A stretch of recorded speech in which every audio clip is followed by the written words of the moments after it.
It's 26 years later, we get the return of the Sinister Six.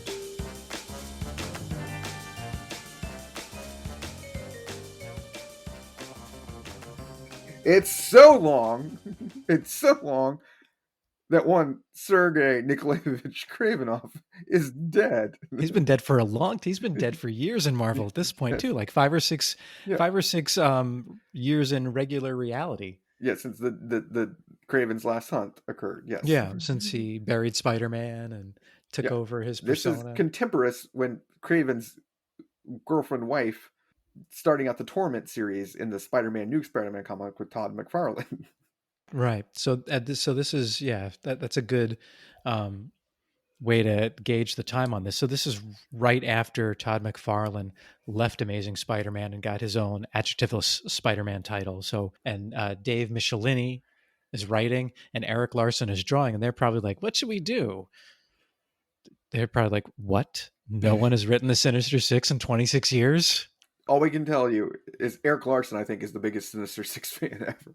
Yeah, I if, think so if, too. if there's any reason that they made number one on all these lists, it's because Erik Larsen pumped them. Yeah, he voted. Yeah. Erik Larsen is a secret backer of all of those internet clickbait sites. Sinister Six. He's out clickbaiting everybody. So this one kicks off in Amazing Spider-Man 334, and unlike before, which was just one issue, this one, of course, goes 6 issues through issue 339 from July 1990 through September 1990.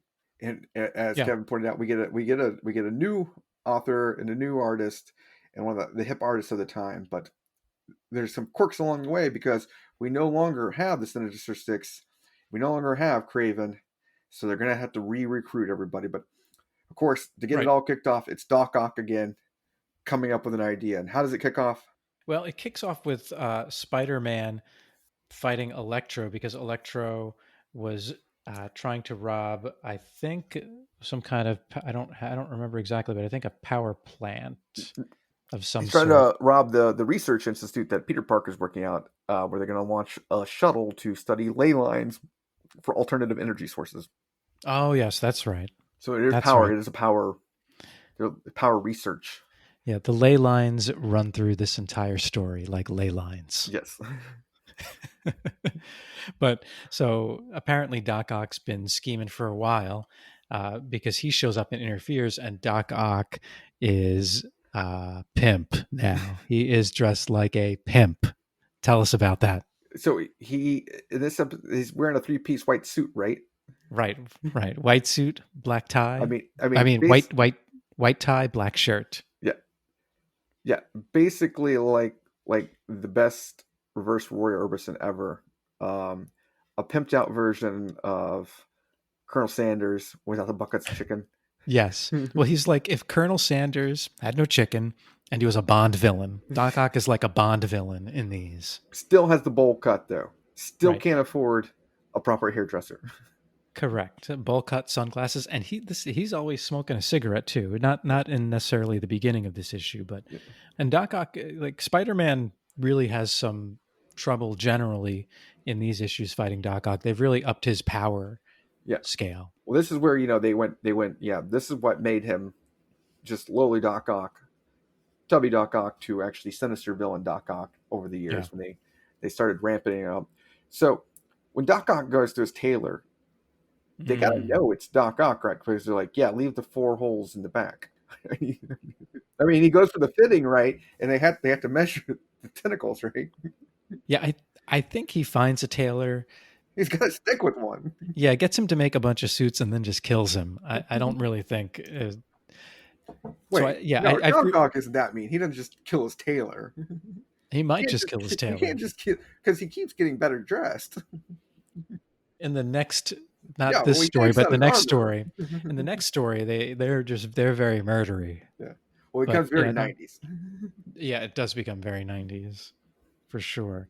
So Doc Ock tells Electro, I want to get the band back together, essentially. And Electro's like, well, I need to escape right now, so let me go with you. And Doc Ock has this ship, and they take off in this ship. So throughout the next 2 stories, there's also some running stories with Peter Parker's life that we're not going to really go into, and Mary Good Jane, because idea. they're interesting, but they're not, talking about the Sinister Six so much. I get it's important to have these stories, to because it sets the tone for the next Yeah. story after the story. But yeah, they're not really super relevant to the Sinister Six at all. They Sinister, but they ain't got 6 supervillains in them. Right, right. Yeah. Mary Jane and Aunt May, they ain't fighting no villains. No. Super villains. Sorry. They're fighting villains. Oh, but there's one thing we need to touch on, though. So when Aunt May's old boyfriend or fiance is getting mugged in New York City, one of the muggers has nunchucks. It's the 90s. So at the time, Aunt May is dating a miserly man who's in a wheelchair, and he's coming back from the bank, and he gets assaulted by street toughs, one with nunchucks. Yes, nunchucks and a ponytail and a headband. Yeah, Spider-Man Yes. takes them out, but Spider-Man doesn't able to take them all out because the, the old man gets helped by an old lady also carrying the 4-prong walker cane. Yeah, a good smash to the face. Yeah. It's Yeah. so New York City. And so something else different about the Sinister Six during this time, because we already said Kraven had died, but Sandman had made his face turn at this point, or it was in the process of happening. And I think his face turn involved him like joining Silver Sable and being a reserve member of the Avengers. Eventually, yeah, he becomes a reserve member of the Avengers. Decides that's not the life for him, so he hires himself out to be with Silver Sable, and with Silver Sable, he becomes the muscle for Silver Sable's Wild Pack. Wild Pack. I have issue number 1 of that. Yes, it's worth like a penny. it's maybe. It's worth a whole lot of '90s overdrawing of the female mammary glands. Yes, but it has that shiny silvery cover, like the Silver Surfer issue. It is very silvery. So, you wonder, like, oh, how is Doc Ock going to get Sandman to join the new Sinister Six? Well, he's going to blackmail him because Doc Ock is living with a family, and Sandman's living with a family. A nice family. Sandman's living with a nice family, and Doc Ock threatens to hurt them or kill them should he not join. So he joins. Yes, begrudgingly. Right. And then the next issue, they work on the replacement for Kraven. And who do they use for the replacement for Kraven? Well, eventually they get one of my favorite characters, and it's been occupied by my favorite. They get the offshoot of the Green Goblin that is at this time the Hobgoblin. At this time, he was the maniacal, demonical version of the Hobgoblin, of the Green Goblin. Right, and it's not the original Hobgoblin either, right? It's like the third Hobgoblin. We get the craziest of the Hobgoblins. We get the Jason Philip McDaniel Jr., who at one time was Jack-o'-lantern, who had also flaming pumpkin bombs, and a little floating disc, who I thought was a really cool character, but they got rid of him, and he eventually gets the stuff and kills off the second Hobgoblin and steals all the Hobgoblin stuff and becomes the Hobgoblin. Eventually goes completely insane after he invites a demon to possess him during the Inferno saga. Right, it's the demon. I think it's Nastir. Yeah. N''Astirh. Yeah. See Inferno if you want to know more about that guy, because he had a lot to do with magic and all of that fiery Inferno stuff. Would you say Mackendale was his name? Yeah. A former mercenary and CIA operative. So even before he was possessed or merged with a demon, and became crazy, he kind of knew what he was doing. Yeah. So. Yeah. Definitely top level operative. Yeah. But in part of this, while they're going through this, Spider-Man does run into other cameos throughout these, just like he did in the previous one. So throughout these, we do get to see Iron Man, Captain America, Doc Strange in an almost similar thing where he comes into the Rhinoceros form. It's like, Papa, humans, bye. Right, yeah, it's a nice callback. Yeah, we get Nova, Mr. Fantastic at the end. We get Thor, and then we get some side viewing of people just in appearances. We get to see Wolverine and Punisher in the regular human form without their costumes on, as well as Cable.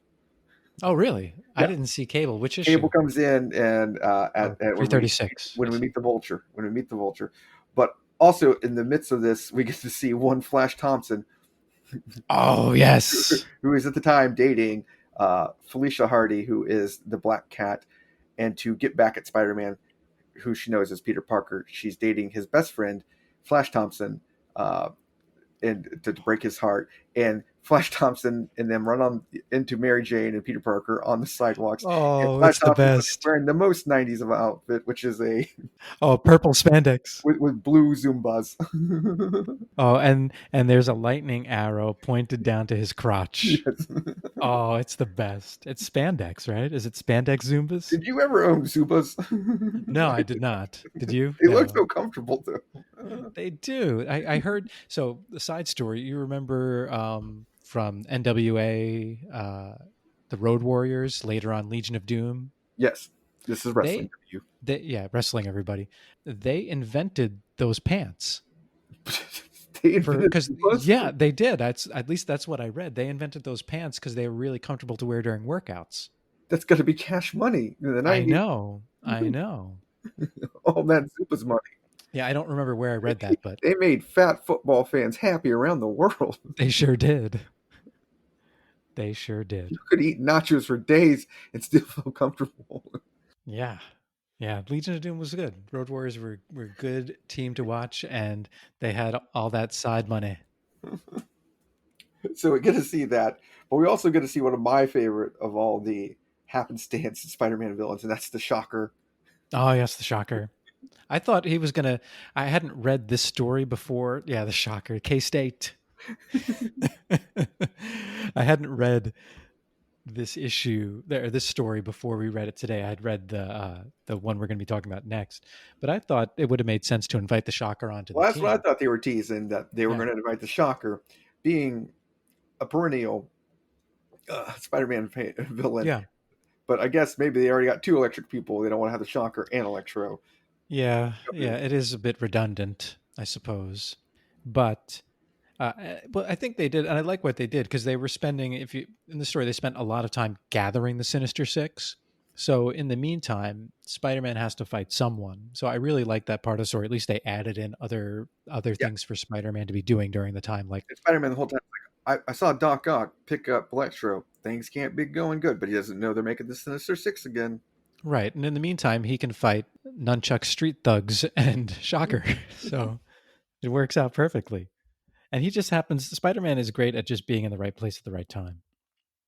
So they pick up. They don't pick up the Shocker, who does become a member of a Sinister Six later in non-canonical issues when he's a superior foe that becomes the Sinister Six, and he's a much more humbler Shocker. So they get Electro, Sandman. They pick up the Hobgoblin, who's Batso crazy, and then Electro moves on to picking. So Doc Ock moves on to picking up everybody's favorite fishbowl head, Quentin Beck, Mysterio. Yes, who's living under a bridge like a troll, apparently. He's running a scam where he's going to pretend to blow up a bridge or hold a bridge hostage and blow it up with his smoky stuff. Yeah, and he pretty much just joins right away. He's fine with it. What else are you doing? When you're Mysterio the fishbowl head, all your things take a long time to build, and people are like, must be Mysterio. Yeah, None of it's real. yeah. What this fog on the bridge that's coming from Mysterio's shoes? Once you see fog, Yeah, that must be the stinkiest fog ever, right? It's coming out of his shoes, right? What the hell? he wears odor eaters. Oh, true, true. So we have so far Doc Ock, Electro, Hobgoblin, Sandman, and Mysterio. Yes. So we have 5 of the 6, and in the next issue, we see who they're going to recruit for their 6th member, and it's Old Man Vulture. Of course, and repeatedly, who Old Man Vulture is being hired by the Kingpin to take out a wealthy financialist and industrialist, who also gets hired by another mob person, hires a little guy by the name of Chance to take him out. And so there's a big showdown on a boat. The Vulture doesn't succeed in his contract, so Doc Ock shows up to save the day and take Vulture away to join the group. Right. Now, I know there's a really popular Todd McFarlane cover with Chance on it, right? Because I think that might be Todd McFarlane's first Amazing Spider-Man issue. No. No. It might not be then. It's one of his but, no, yeah. I don't think it's his first. I don't know. It might not be. I know it's one of his early ones. It is one of his, it may be his first though. Yeah. Do we have time to spend a minute on who is Chance? Because I don't know anything about that guy. So he is a hitman that wagers on his own hits. If I remember right, I got a deep dive in this brain of mine. So we learned that in the 90s we learned that Gambit is very popular. So Spider-Man had to have his own Gambit type character, Yes. So maybe. Yeah. Nicholas Powell, aka Chance, has what looks like a black manta suit for those people out there, but it's green. Yeah. It's a pretty cool suit. He flies and he shoots lasers. You know, Spider-Man does get to face Vulture on this boat when Vulture's trying to kidnap Trask and Chance interferes.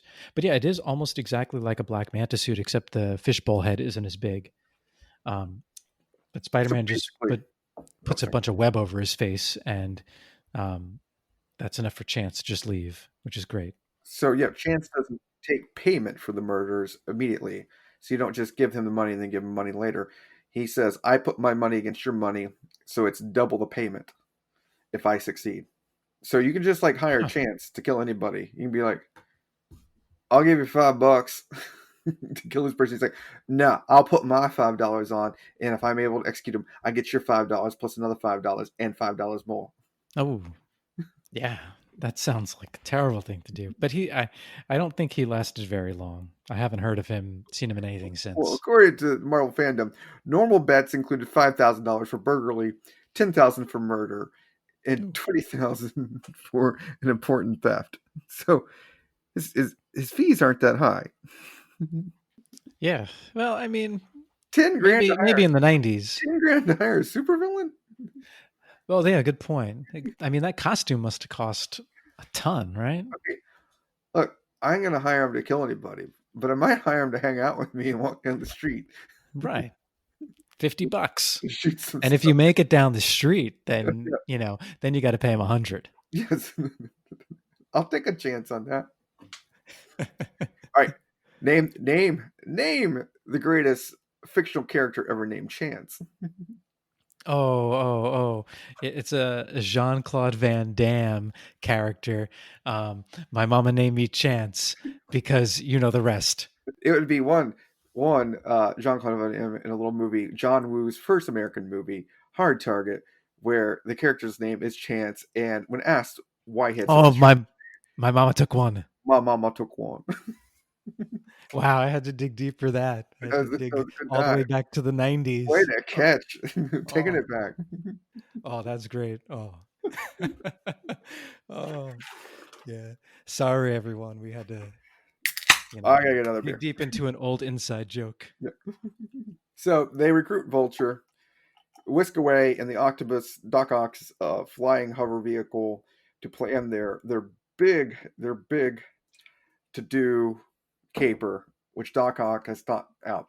And what Doc Ock has thought for them is that he wants to launch on part of the shuttle that's going to study ley lines a chemical when dispersed will be poisoning everybody, and they only have the antidote for it. So either the world pays him and he releases the chemical and everybody dies and they use the antidote, and that's his scheme. And Brilliant. so they had to get a little chemical that counteract this. The cure for it is a little ingredient called barundite. I Right. assume It's because it's kind of apparently green. a newly discovered element or Yes, something. because they're And all just of this intersects with Peter Parker's work at the university too. yes, Empire States research.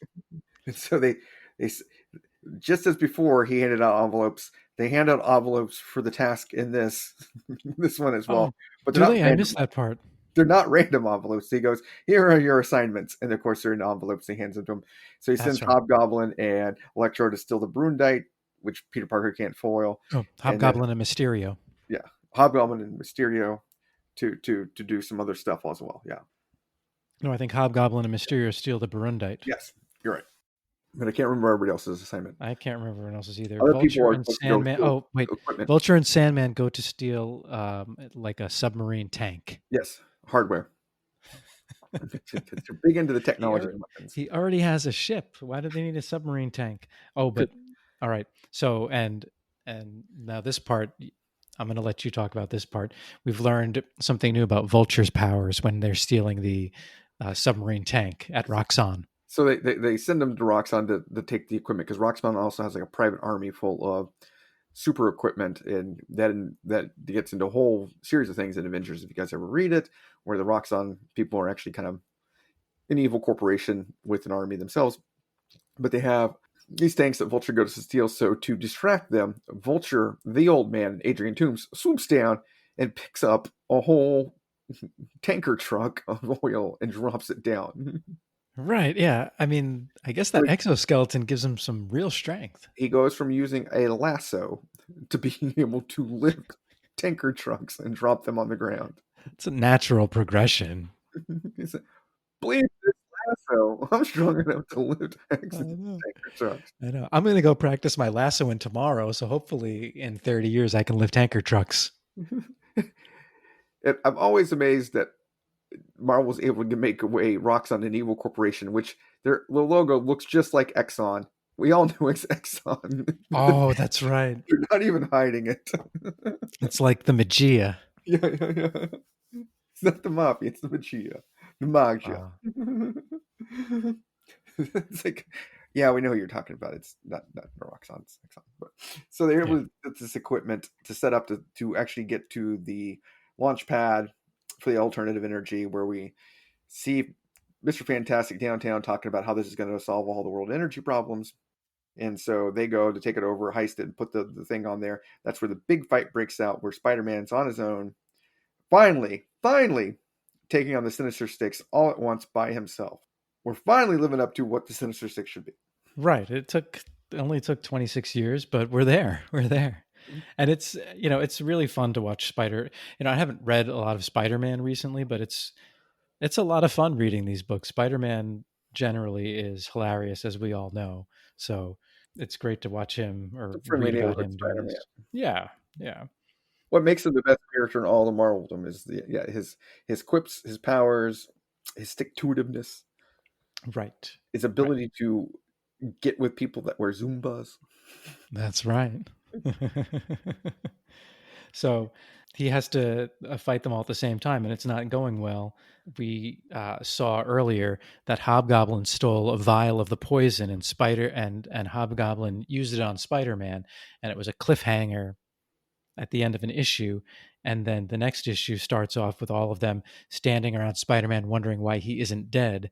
And at that point, Doc Ock reveals his plan. He has a swerve. His big swerve to betray the Sinister Six is always pure genius. to Sinister, he's like, "Pa, you guys think I'm an idiot? I would never threaten to kill all the people. I'm Doc Ock. That's just dumb. That's not my moneymaker." So what's his moneymaker, KMac? His moneymaker is the satellite that they shot in is not going to release a poison. It's going to release something that will cause anyone who uses cocaine to die a painful death, like convulsant die, unless they use the cure that is made with Burundite. So it basically cures everybody of cocaine, right? Addiction. So you no longer want to do cocaine. But the only way you can do cocaine now is if you have the Burundite that Doc Ock will sell you. So he becomes a second-tier drug lord. He says, and with so many rich and powerful individuals slaves to cocaine and willing to do anything to remain that way, I'm certain I can parlay my supply of Burundite into enough influence to indeed rule the world alone. So he double crosses the Sinister Six, and they're like, F off, man. And they start going after him because they're kind of pissed. And right before this, the Sandman also flips and turns good because he's afraid that Doc Ock is going to kill everybody. And then Doc Ock shoots him with his gun that turns him to glass. Sorry, that's my best Blondie. That was good, Blondie. I thought Blondie was here with us. Deborah Harry was here. So, of course, as you guys know, sand is quartz, and what quartz goes into is to make glass. And he turns them into a big thing of glass. Are you a physicist? I might. Very impressive. I might physics something. So Doc Ock then escapes in his sub. I thought you knew I was a professional singer the way I just sang Heart of Glass, though. Well, people can have two careers, right? It can be physicist and professional singer in Blondie. I mean, come on. It's you, of course. Yeah. So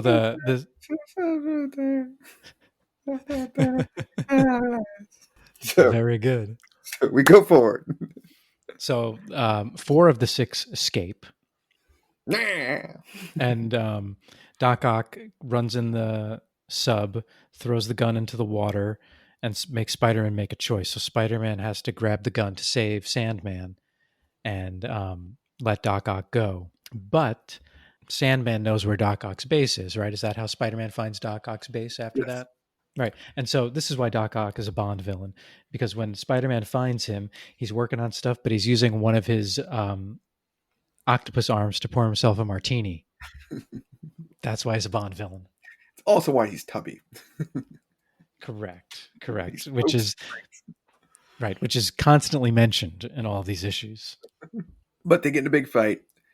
Spider-Man gets a one-up on him, and instead of taking Doc Ock completely out, Spider-Man goes to try to get the Brundite, and Doc Ock realizes it's not worth fighting him because he realized Spider-Man had just told him that if they don't save the dispersal thing, the world's ozone layer will be burnt up and everybody will fry. And so Doc Ock calls it a Tondane, realizing, yeah, he didn't think about that, so he's going to vamos and let Spider-Man handle the rest. Lo and behold, Spider-Man gets Brundite. Some guy with a neck beard that's a scientist goes, "You got to get this to the outer space." Yeah. And so he calls in Thor, and Thor's like, "Yee, forsooth I will do." And he flies up. It's Eric Masterson Thor, so even though he still speaks like that for some reason, and it goes up and disperses the Brundite to eliminate the thing that would destroy the ozone layer. So we have a lot of 90s things there because we get ozone being destroyed, we get Zubaz, we get cocaine addiction. Cocaine. We get so much. We get lots of mullets. But I also forgot my favorite part of this is when Spider-Man goes and visits his Aunt May one time. Aunt May is wearing a full-length apron that says "World's Best Aunt." Oh, yeah, that's right. That is true, probably, right? She deals with a lot of slang from that boy. She does take a lot of slang for an aunt. I know. Oh. So better plan this time, at least a little bit. Well, better as in like better plan to face Spider-Man because they were going to do it all at once. But the plan itself was very, very 90s. Yeah, very nice plan. Better plan to take out Spider-Man if he ever showed up. A better plan just to make money as a Sinister, more Sinister. Yeah, and Aka's more, like I said, more like a Bond villain, more like a businessman villain. Yeah. Double Sinister because they want to, control the world. Right. Big question: Hobgoblin a better substitute for Kraven? I guess so. I don't know if it really matters, right? Because he has such a small role and they don't get to really play on any of his like weirdness. I think it was just ultimately Erik Larsen going, "I really want to use Green Goblin," and they're like, "Nope, can't use Green Goblin." And he goes, "He's dead." Yeah. "Let's use Hobgoblin. That'll finally be the real Sinister Six that we all wanted to see." Yeah, probably. You're probably right. And the Hobgoblin in continuity at the time was, yeah, very different, obviously, than Green Goblin, but it's the closest thing you have. So. Yeah. Indeed. Yeah. Stark Raving mad. And then so now after Return of the Sinister Six, do we have to wait another 26 years for the Sinister Six? This time, no, because Erik Larsen's still writing comic books. So how long do we have to wait? You have to wait 2 years. 2 years? What? So when Erik Larsen, after McFarlane jumps ship and leaves Spider-Man, unadjective Spider-Man, Erik Larsen takes over in like the Ultimate 90s thing that we had McFarlane be replaced on Amazing Spider-Man with Erik Larsen. Now he's replacing McFarlane on Spider-Man. And he gets to write and draw this one. The two heavy hitters of, the Spider-Man art of this time and then Bagley comes in after them, who I think may be my favorite Spider-Man artist. Yeah, his work on Ultimate Spider-Man is great. He may be my favorite of all time. I don't know. Yeah, I like him. But he takes over, and of course, one of the first things he wants to do when he kicks off his thing is like, "Let's write some Sinister Six story." Right. And this is the revenge of the Sinister Six. And it's obviously almost an immediate follow-up to the story before. How's that beer? Oh, going down. The beer is going down really well. On a scale of Sinister, where are we at right now? What villain are we at right now? Are we Electro? Are we Sandman? I think we're probably I would go with probably Electro.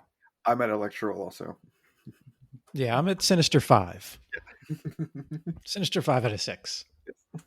And it's really always only a Sinister 5, at least these last two, because Sandman doesn't have his heart in it. Yeah, it's weird that they recruit him. Why don't they just get a villain who wants to do it? He doesn't have his what in it? His heart. What kind of heart is it? It's a heart of sand. Which becomes a heart of glass.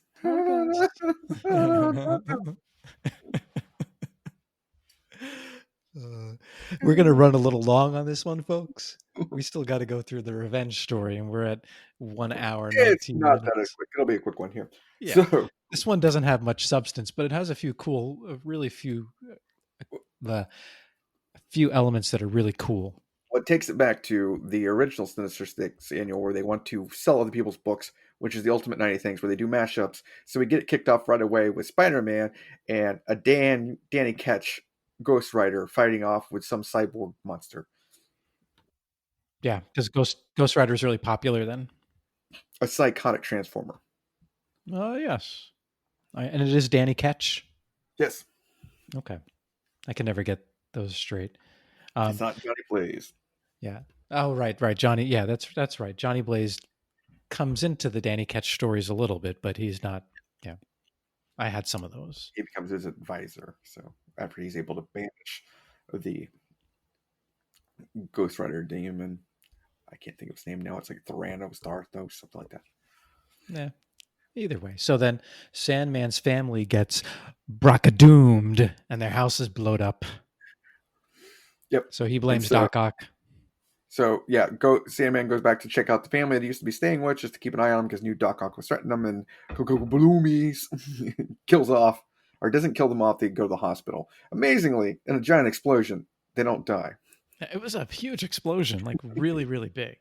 And so then we learn now Doc Ock, a huge change for him is now he has a green suit. He's just out of prison, so he goes to get some new arms. Right. Well, more importantly, green suit, yellow shirt. Yes. Same haircut. Yes. That's the reason he's still got the tailor. Doesn't have a hairdresser. No hairdresser. But so tell us about his arms. So he goes and picks up these arms from some armor merchant that actually looks like the Tinker, looks like Obadiah, kind of looks like Obadiah Stane, looks kind of like Silvermane, but it's not. He gets adamantium arms. Yeah, they don't mention who that guy is, right? What? They don't mention who that dealer is, right? No, he does not. I thought it might have been even Justin Hammer, but it's not. That's Justin Hammer's the other one I was thinking. Yeah, there was the other guy. But yeah, they don't mention it. Kind of looks like Justin Hammer, but he gets these arms that were previously made for him, retrofitted and everything. Puts them on, thinks they're amazing, and then the armorer says, "What about my payment?" And Doc Ock goes, "Here's your payment." In the Ultimate 90s, puts all 4 of the arms straight through him, and I had another robot behind him. Right. So I read that issue of Daredevil 165 by Frank Miller, where he gets the adamantium arms, right? And really, he just tricks a corporation into making them for him, and Daredevil beats him. And then, since he can mentally control the arms, subconsciously, after Daredevil beats him, he just walks away with the arms. And there's no part of the story where they take the arms from him that he has to get them back. So it seems like it was something that was kind of forgotten about until Erik Larsen remembered. Yeah. So just a bit of background, like where did these adamantium arms come from? It was an interesting story, but out of nowhere. Yeah. But super violent, super 90s. So they got the band back together. It's every member of the Sinister Six from the last issue. Yeah, so Doc Ock realizes he can't do he's got his arms now that are indestructible, and he wants to take over the world again, but he can't do it without some people to help him, he realizes. So he's like, we gotta get the band back together.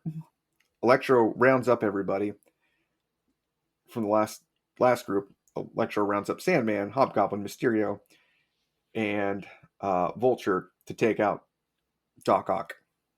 Yes, supposedly. Yes. And they get to take out Doc Ock, and Doc Ock promptly beats them, and it's like, haha, you can't stop me with my adamantium arms. Why don't you join me? Right. That's a really cool idea for him, actually, having adamantium arms. Yes. And so, but Spider-Man has kind of caught on that there's something going on, and he is out at the place where they confront Dr. Octopus, and he's just watching. Sandman comes and says, I ain't gonna get tricked twice. I'm a good guy now. And he says, I need you to back my play, Spider-Man, so follow me. That's right.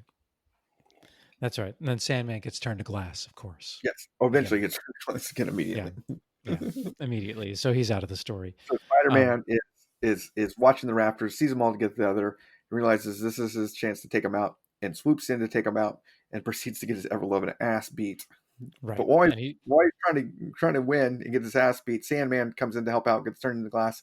But somebody comes through the door to help yeah, out.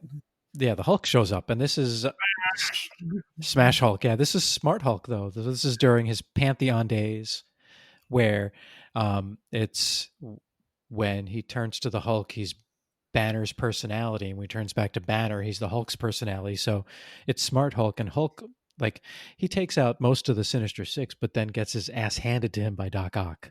With the adamantium arms. Yeah, this is Yep. the Hulk that was under the Peter David run. That there's probably the classic Hulk run ever. One of the most classic runs of Hulk ever. Right. That features Maestro, Future Imperfect, all that stuff. So, yeah, the adamantium arms of Ock, way too powerful for Hulk, beats him down.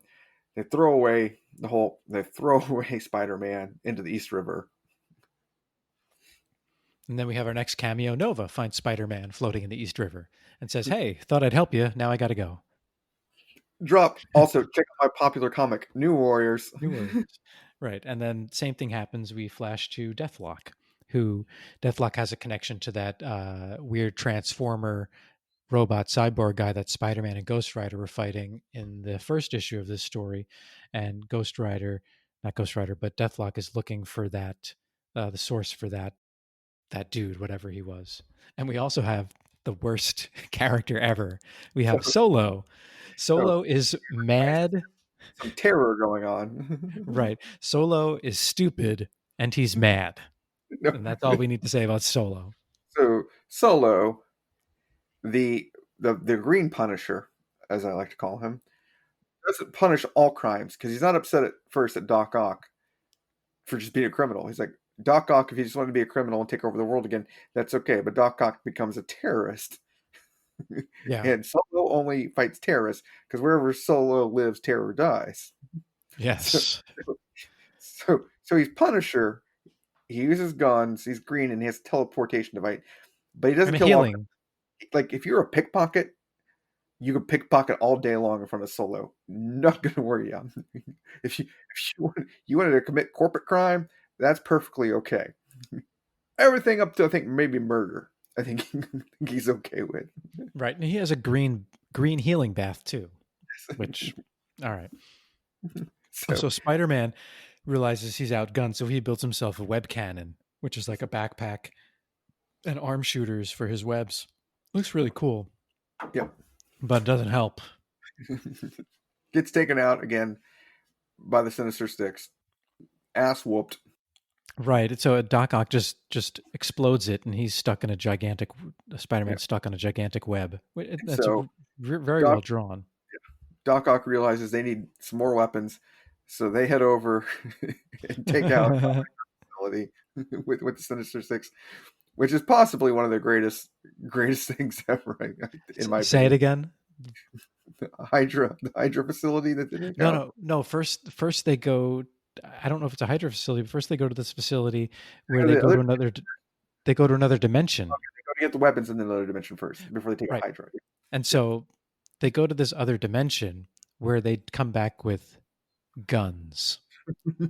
Pretty So much. They want more weapons, but they come back with what look like regular guns. Yeah. Yeah. And there's a scene before this, even before they go to the other dimension. Doc Ock has adamantium arms and they're all holding Uzis, I think, which is the way to go, right? Can you be more 90s? If he was just wearing Zubaz, he could have been the most 90s guy of all time. And so there's a scene where Mysterio tricked Solo into thinking that he killed the Sinister Six, and he's about to murder Spider-Man with a gun. And that gun is the same exact gun that the Sinister Six come back with from the other dimension. Yes. There's a sweet picture of Solo shooting up Mysterio, though. That's pretty sweet. Because when you first read it, you're like, oh, damn, he just shot up Mysterio. The Yeah, fishbowl yeah. takes a lot of bullets to it. Yeah, and throughout this, there's a whole side story about this lab that created Deathlock and the thing that Spider-Man and Ghost Rider fought in the first issue, which is supposed to be like the next super soldier, but they're doing it as cyborgs instead of with the super soldier serum. Um, but yeah, that's not really related to the Sinister Six very much, except don't they invade that? They don't even invade that lab. They do. They destroy that lab, but for no other reason but to destroy it, right? As far as we can tell, yes. That's Yeah. also run by Shield. After they take out Hydra. Yes. They just So, yeah. So so they yeah. Deathlock and Spider-Man try to stop them. They go to the other dimension and realize something went wrong. They get back out of it. After Spider-Man has been to the cyborg lab when he got beat up with his web cannons and his arm got broke, and they replace his arm with a cyborg arm cast to heal for a while, and he has to go back home. Mary Jane freaks out, and it's like, what's up with your cyborg arm? He's like, it's a cast, actually. Pretty sweet, huh? And she's like, okay, but your outfit's all ripped up, so I'll make you a new one. So she Right, sews him because a new one. she doesn't want him to wear the black costume. Yes, because the black costume's scary.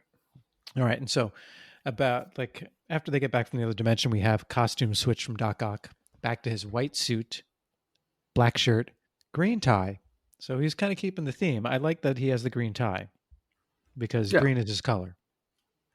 and even though he's got these new weapons that are the same weapons that everybody else has, he's still keeping up with his tailor. Yeah, I mean, you got to, you know, he's about to rule the world. So the reason they end up going to attack the Hydra base, right, is because the plan for the Sinister Six this time also involves satellites, right? And doesn't Hydra has killer satellites, Yes, right? Is that what it is? yes, they have weapon satellites that can blow up the world. Right. And so that's the plan this time. So Doc, so all right, there are only so many ways to rule the world, right? And apparently, 2 out of 3 of them involve satellites. Yes. You know, all right, I can buy that. Another one involves fighting Spider-Man sequentially, slowly, one at a time. Correct. With cue cards for clues. Yes. Yeah, yeah. I don't know which one's my favorite, but I'm leaning towards one. Yeah, yeah. I mean, the satellites are very nuanced, though. It's not the same type of satellite each time. There's no poison satellites involved here, and I don't know why. If you get extra dimensional weapons and you already have adamantium arms with Uzis, that you need to have killer satellites also. But I mean, in the movie, right? So if you jump over to Captain America: Winter Soldier, right? The movie, Hydra was making the killer, right? The killer ships that Yeah, that had killer satellites attached to them. So I bet they got this idea from this story, right? They're like, what would Doc Ock do? most likely. That's what Most. Hydra would do too. Also, while they're taking out the Hydra base, Hobgoblin goes on this big rant of purging the earth with fire in this Christendom. And one of the best one is Electro looks at Doc Ock and goes, he's batshit, isn't he? Crazy. Doc Ock, yes, but malleable. Oh, I remember that. So also too, so we have so Spider-Man obviously can't deal with these guys alone. They're too powerful at this point. So for the final battle, we have Before we get to the final battle, though, Okay, go they're ahead. Go ahead. talking about the whole time. They've actually eventually crushed the Sandman Glass Man, who gets crushed out. That's right. So Sandman now just shards of glass, and in they start talking about throughout it. They have another 6 member now from the other dimension. Oh, is he from the other dimension though? They say they brought this guy from the other dimension. Oh, it's 6 Gog. Don't spoil it. Oh, sorry. It doesn't come Disregard in that. because they're like, why doesn't Disregard. he need to practice? Oh, there's the after they come back from the other dimension, they're practicing with their new weapons for a Yes. while. Yes. So eventually we get to a big showdown because they've got the Hydra satellites. They've taken out the shield place where they're making the cyborg. Spider-Man's all beat up, but he has to take them down. They have the extra instrumental weapons. Spider-Man's called and left a message for the FF, the Fantastic Four. He's been trying to get Nova to help out, and there's a sequence panel where people are watching TV talking about looks like something's bad going down with Doc Ock. Looks like we're gonna have to help. And you can hear just the voices. You don't see the people actually doing anything, so you know who's coming to help out Spider-Man. Right. And they all come, They all which is come. great. They're all So, very yeah, nice. Spider-Man starts fighting the Sinister Six all by himself with their extra dimensional weapons. Is getting his ass beat, and out of nowhere we start getting everybody. We get who? We get the Hulk. The Hulk. We get Who? Ghost Rider. We get Ghost Rider. He's back. Deathlock doesn't come back till the end, Yeah, right? correct. What else we get? Solo. We get Solo. Yeah. We Who get the else? Fantastic Four. Fantastic Four. And we get the worst ever Sleepwalker. No, we get Sleepwalker earlier. But he's the worst. He's helping out in this final fight, but he's the worst ever. Yeah, we skipped over the Sleepwalker part. I'm sorry. We should have talked about that. But at the end, you get Nova. Right. You get Nova too. So Sleepwalker, right? So he appears helping him out in like the third part with when they're taking out the Hydra base or the Shield base. Or is that the end? I can't remember. It's at the end, but then his dog is barking, so he wakes up and he can't help I anymore. forgot about Sleepwalker. Yeah, don't worry. So I was reading. Have you read Infinity War? Yes. The Adam Warlock. So there's a whole part of one of those issues where everyone on Earth is being kept safe by Sleepwalker. And I read an interview with, I think it's Jim Starlin who wrote that. And he's like, they really, really wanted me to put Sleepwalker in one of these issues so that I could bump up sales. So I imagine that's the same thing that's happening here. Yes. So Sleepwalker out there is you go ahead. Yeah. After Sleepwalker wakes up, and he's gone, then we get the surprise sixth member of the Sinister Six, right? It comes in the giant monster Gog. Who's a lovable. He is. He is. So when we did our Comications episode, I don't think we talked about this, but I did read the early Spider-Man issues where J. Jonah Jameson rented a plane and took Peter Parker himself and someone else to the Savage Land where they bumped into Gwen Stacy, and they bumped into Kraven, who had taken control of Gog, and Spider-Man had to fight Gog. So And Gog is an extra planetary beast who crashes into Earth, and it's a little baby little thing. And the Kraven finds him, and Kraven's like, I can help mold this beast become my tool, like he did the leopards. And then Gog becomes too big even for Kraven to handle. He gets giant, so he starts at a little alien little thing, and eventually becomes as tall as a separate, like a building. So they have to take on all these, and Gog's smashing things, but Gog's being controlled by Doc Ock. Gog wants to be on his own. right. And so there's a big, huge fight, and everyone's involved. Eventually, the good guys prevail. America. We win. Yeah. Most of the villains run away. Doc Ock gets hold in the bag because he can't take them all on, even with his adamantium arms.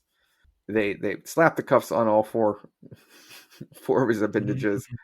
Mr. Fantastic says, "I will take care of Gog," but the one that took out Octopus at the end though was one Sandman in Glassman format.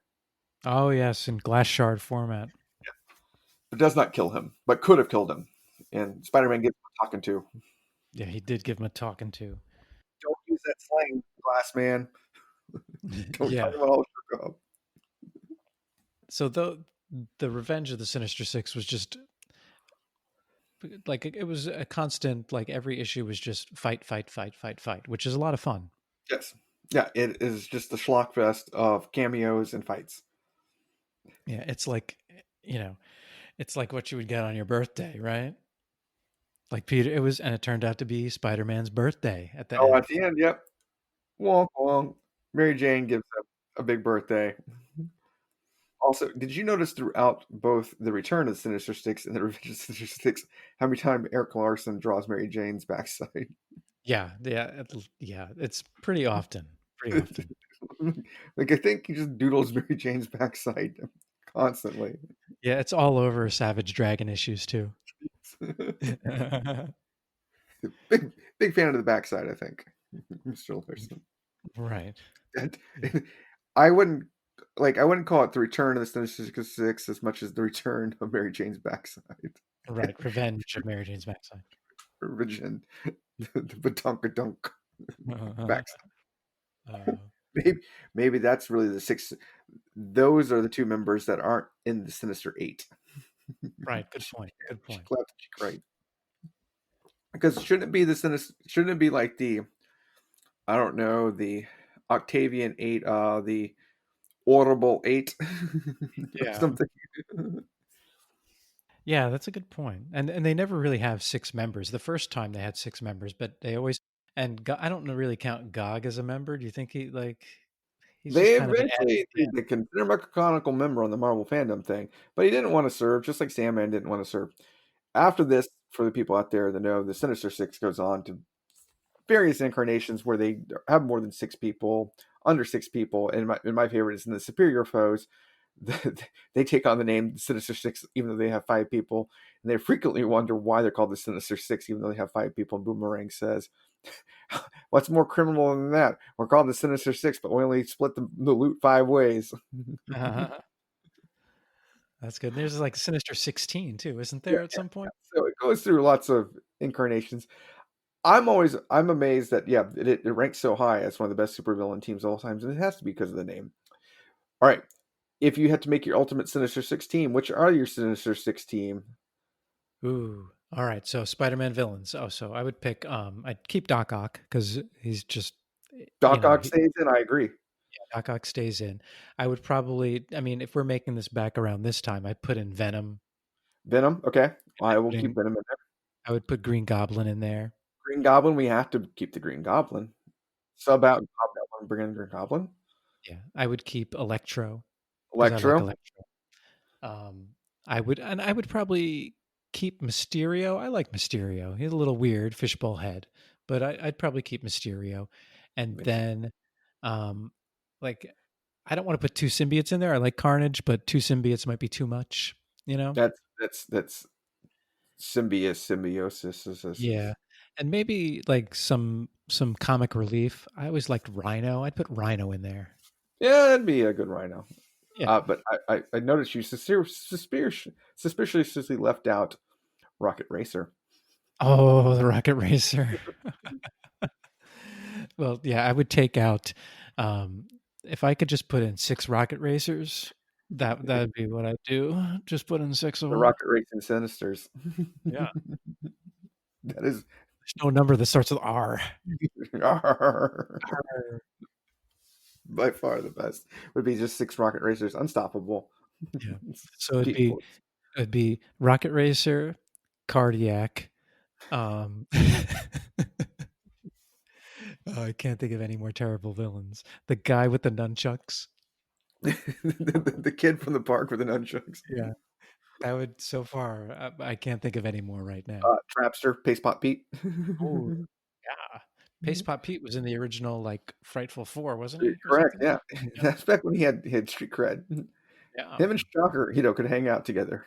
Have street cred. I'd like to see a crossover DC Marvel Paste Pot Pete with Condiment King. Yeah. That's the way to go. That's the way to Good, go. good mashup. All right. Yep. Finally, on the beer, where do we rate this beer on capers? Oh, you go. In Spider-Man Sinister Villains. Oh boy. All right. Ooh, what do you think? How's yours? I'm going Electro at the power plant blowing it up. Ooh. It's pretty damn good. It's overall not too hoppy, even though they say it's swimming in hops. You can taste the hops, but they're not too bad. The oats, if that's what they're doing, they mellow it out a lot with whatever they're bringing in. Nice.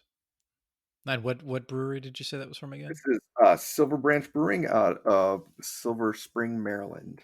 Nice. Yeah.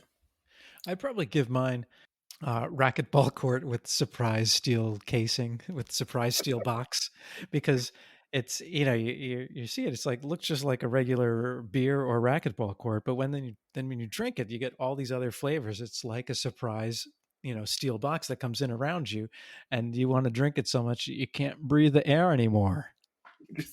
I, I, yeah. Here, more beer. Can't do it. Yeah, so definitely try these beers out, folks. They're good. I will say it does live up to its cephalopod name of Squid Vicious. Yes. And mine was called, again, Costumes and Karaoke. So And we had some sing-alongs, especially with we the did. Hobgoblin. Oh, good point. Good point.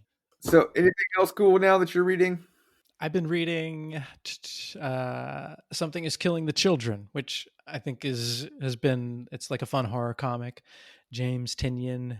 I think it's either Boom Studios or Image. I can't remember right now, but it's entertaining, and it's definitely like lots and lots of monster killing. So, is that something we'll cover maybe next year in our Boogity Books Beertober? Yeah, I think we should. I think it's worth a cover, and it's a fun read. It's an easy read too. It's not uh, super plot heavy either. So, what about you? I moved on since I started reading all these Sinister sticks. I moved on to the Superior Foes of Spider-Man, Superior Foes of Spider-Man because I've been drinking some beers. But yeah, really, really fun, off the wall kind of. From the villain's point of view, what they're doing, and getting involved in. So it's written as more humorous than actually going on, and like they have a whole thing where they start out each issue. We're talking about like somebody's like, oh, this is the worst part about being a supervillain, and one of them is like the Punisher. All right, really, this is the worst part about being a supervillain. Everybody else just gonna lock you up and give you a talking to. Good chance he's gonna put a bullet in you. It's gonna hurt. Oh, that's funny. And so you have a super villain group of Boomerang, the new Beetle, which is like the one that's taken over for Beetle, Speed Demon, Shocker. Is that all of them? I Is think Electro so. in that one? No, there's only 5 of them. those are the 5. All right. But they make appearances by other people. That sounds like fun. It's like an off the wall kind of Yeah. group of villains. So back in the 90s, they also had like these 2 limited runs of the Deadly Foes and the Superior Foes of Spider-Man, which I have both limited runs. They were just, somebody had a project they wanted to do them. And they're led by Boomerang and other people. There's Rhino and everything else in there. But these were like somebody picked it up in the 2010, 2014, 2015, decided to write these like silly stories that are fun about, the other side of being a supervillain, like getting out of jail, meeting the parole officer. That's a good idea. Getting told by the parole board that you can't stay away from exploding boomerangs. That's pretty standard, though. In one of the issues, they get hired by a restaurant that was opened up like a few months before, but they're losing business to the new hot restaurant that's in their same genre. So they get hired to go take out that other restaurant, and what they get paid in is food. Oh, nice. That's important. I mean, that's probably a better heist than they've gotten in a long time. Like, how are we getting paid? Food, and so they drink all the fancy wine and stuff. Nice. All right, so I think we should probably wrap this one up. What do you think? Call it out. Okay. Yeah. Thank all the people out there. Thanks for listening out there in Huxnall, England. Oh yeah, for sure. Huxnall, England. I'm Yek. As always, a man of great responsibility. Yep, and no wait, you're Yek Great of power. Yeah, you're Yek of power. I'm KMac of great responsibility, and thanks everyone for listening. We really appreciate it.